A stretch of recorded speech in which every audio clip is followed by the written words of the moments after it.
Let me just read to you, if I may, one of the first comments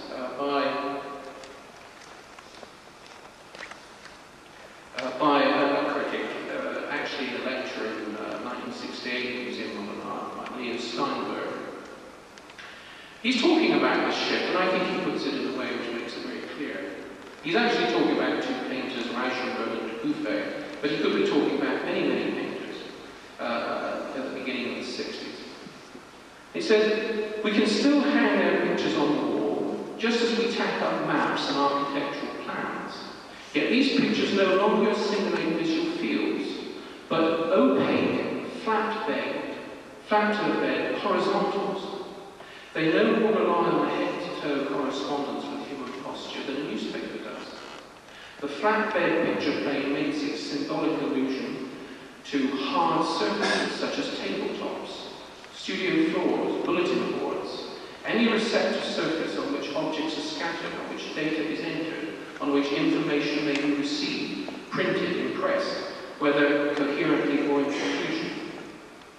There's a new orientation in which the painted surface is no longer the analog of visual experience, but of operational processes." That is a very important statement. A shift from simply visual representation to an attempt to deal with operational processes. A shift trying to deal with relationships, with interaction, with process, with system. In place of the old concern with the object. With the object, the idea of alienation, of course, of separation, and so forth. Now this work is by Marcel Duchamp, again from the beginning of the century, much earlier in time than where Jackson followed. It's an interesting piece for a number of reasons that I'd like to point out to you. First of all, the horizontal is rather emphatically stressed, isn't it? Could hardly be more so. I'd like to call it the holy horizontal. Remember, I'm taking the metaphor of the horizontal to talk about the embrace, to talk about wholeness, to talk about bird's eye view, to talk about system, to talk about trying to see the whole picture. He's not representing the visual world as such. He's talking about relationship. It's actually about love. In fact, the painting is called "The Bride Stripped Bare" by her bachelor's Even. It's painted on glass, which immediately, from the point of view of the old painting, is problematic. On glass, because you can see through the glass. And because you can see through the glass, you can see the environment that the painting is a part of. Immediately, it's talking about a painting being a part of a larger system which includes the environment. Of course, equally being glass, it reflects the viewer. So you see yourself in the other. You see yourself in the representation which is here. And many of the images, and I could possibly now, of course, you would want me to, I'm sure, go through the iconography of this work, but many of the images are taken from textbooks, diagrams of mathematics. I think Jouffre was a mathematician particularly interested, Duchamp, and also from commercial catalogues. It's a beginning of theft. Actually, there are a number of crimes committed in the 20th century. One is the death of the author, which I'll talk about later. But the other one is that of appropriation, of theft, if you like, or to put it politely, citation, quotation. It's a question, first of all, of originality. And I seem to remember somewhere, I'm sorry I don't have the reference, that Ross Ashby, a text of Ross Ashby's struck me very forcibly many, many years ago, when he talks about, I think it was an intelligence amplifier, and he says something to the effect, there's no shortage of new ideas. The universe is full of them. You could kind of take a vacuum cleaner and suck them out. It's discrimination, it's how you handle these ideas that is important. Now that's been taken on board very much in postmodernist work, which says the world is full of images. The world is full of ideas. There's no shortage of those. And history is full of ideas. And the cultures of the world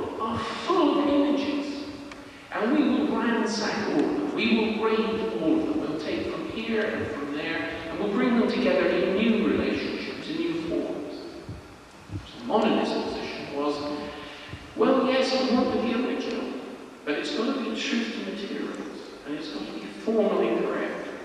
So Duchamp, you see, although in some ways part of what's known as the modernist tradition, actually was the earliest post-modernist. He was prepared to rate mathematics, he was prepared to rate commercial catalogues, selling typewriters and sewing machines, and take images and ideas and bring them together using this technique, which is a fundamental technique of visualization in the 20th century, collage, montage, which of course the Macintosh, which is the toy that I and many artists of the Amiga, Commodore Amiga play with,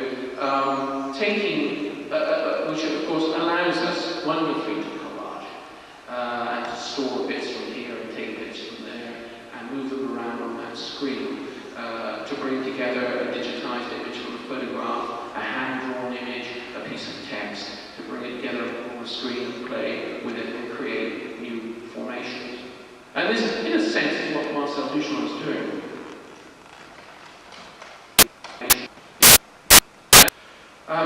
It's part of a telematic network that I was engaged in. I remember going to Arles, Quebec.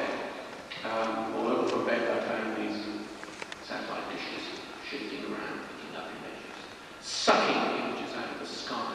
Hundreds and thousands, a great profusion of images, commentaries and text and so forth, were being sucked out of the sky and put up in motel rooms, in bars, in private houses. And of course, in my hotel room, Quebec is very cold, there's lots of snow. I had two windows. I had this window at the TV set, and I had a window in the wall.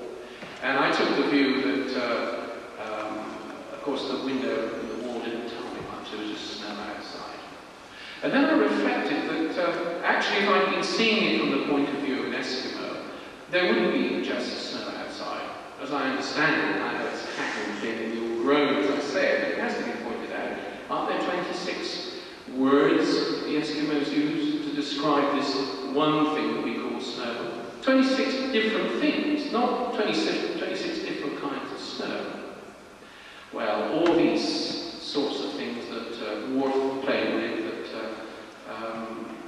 Bertalanffy praised, this linguistic determination of the world, was that phrase, this idea that its language allows us to see the world, were things that I happened to be reflecting on in any case as a part of the project I was engaged in. It was a simple project to use ham radio to send slow scan TV images from Arles, Quebec to Pittsburgh, at Carnegie Mellon, where there's a group of artists, Bruce Brennan and others. We wanted to send images to each other using radio waves to carry slow scan video images to see if we could make a work between us in electronic space.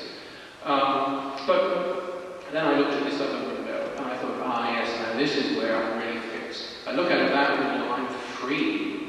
You know, I can see what I want, even though there wasn't an awful lot there. But I look out of this window, the TV set, and I see only what the editor allows me to see. But I wonder how much you would share with me the perception. And actually it's a perception that has obsessed continental literary theory, and I suppose philosophy, for the last, 30 years. How much you would agree that language itself is editor. The language we employ delimits what it is we're able to see in the world. And whether you would agree with me that art has some function, some value in trying to make shifts in language. Not, of course, to create a new language, but to make shifts in language, to prod language, to pull it apart a bit, to see if there are any seams which can be opened up so that new insights into the world might be possible.